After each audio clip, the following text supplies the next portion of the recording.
Over at DC Comics, the publisher's We Are Legends initiative has been a really fascinating way to expand the DC universe in some interesting directions. I really enjoyed the debut chapter over for City Boy, introducing Cameron Kim to the DC universe, who has the fascinating ability to be able to speak directly with cities.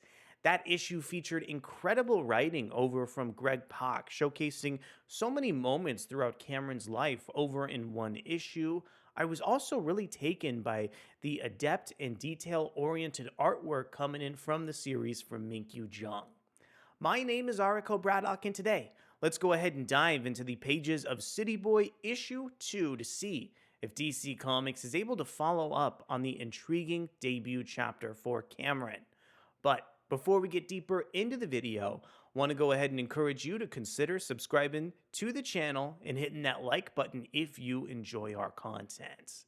And I want to go ahead and introduce some context over on City Boy issue 2 with DC Comics solicitation text for the issue. Cameron's son embraces a new power that he's been running away from and travels through the shadows of the city, literally.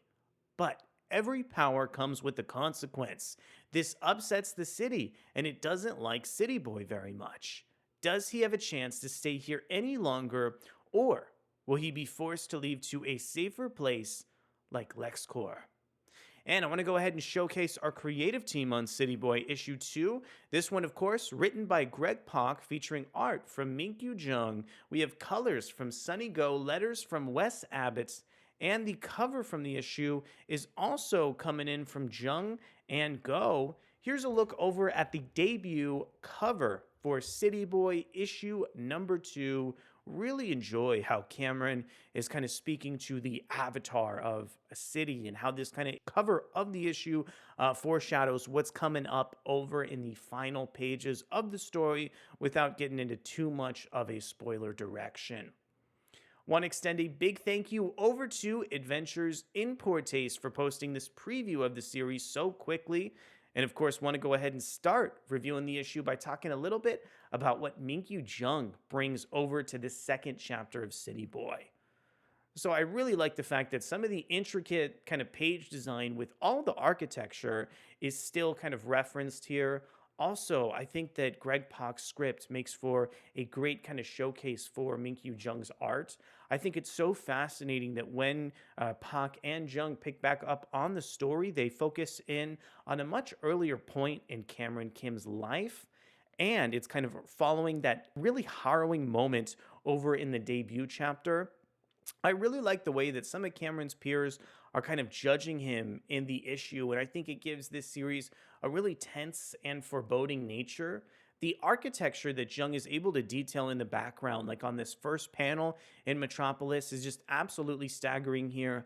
Loving how the facial expressions also kind of showcase a sense of danger for the series as well in terms of Cameron. Really, I think the magic of City Boy 2 comes alive in terms of the writing and art over on this page that we're looking at, which kind of dives directly into that nonlinear narrative that we were mentioning, as earlier and later points of Kim's life are kind of showcased here. I think Minkyu Jung does a great job switching between these moments and making it really settle while keeping the attention of readers throughout the issue. Really enjoying the kind of structure that Greg Pak brings over to this tale as well.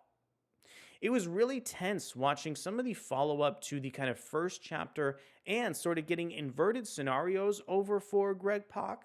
The kind of moon cuts are still referenced as the kind of antagonist towards Cameron. But one aspect that this issue does even better than the first chapter was really kind of integrating what Cameron is going through firmly within the context of the DC universe. I think out of all of the We Are Legends comic books so far, this one is the most kind of firmly integrated, aside from some of the aspects over in Spirit World. And I'm definitely excited for maybe what future kind of implications this could have on the rest of the DC universe as well.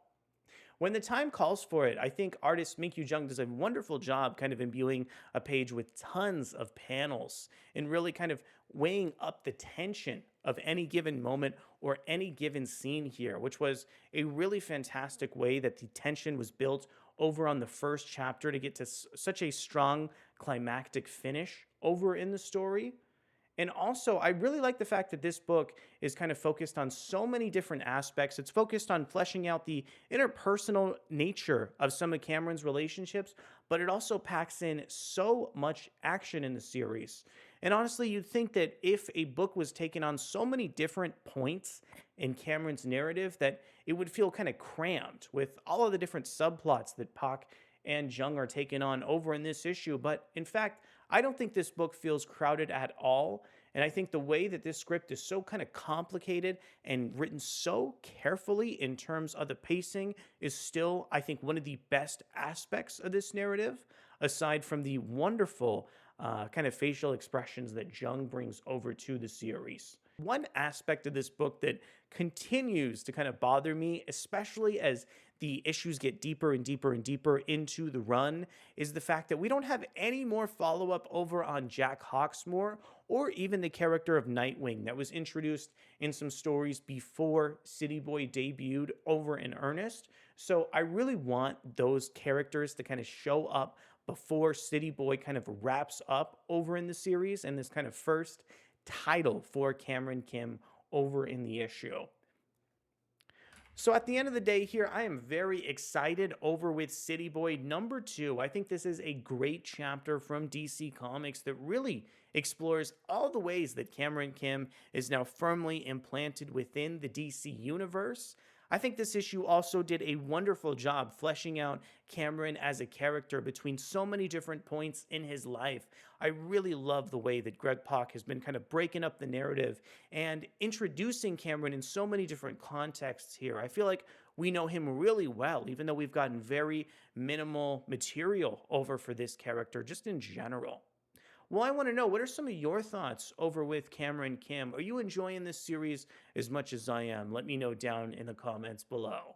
Thank you so much for coming to check out our review over on City Boy issue 2, and we'll be back to cover everything DC Comics and We Are Legends.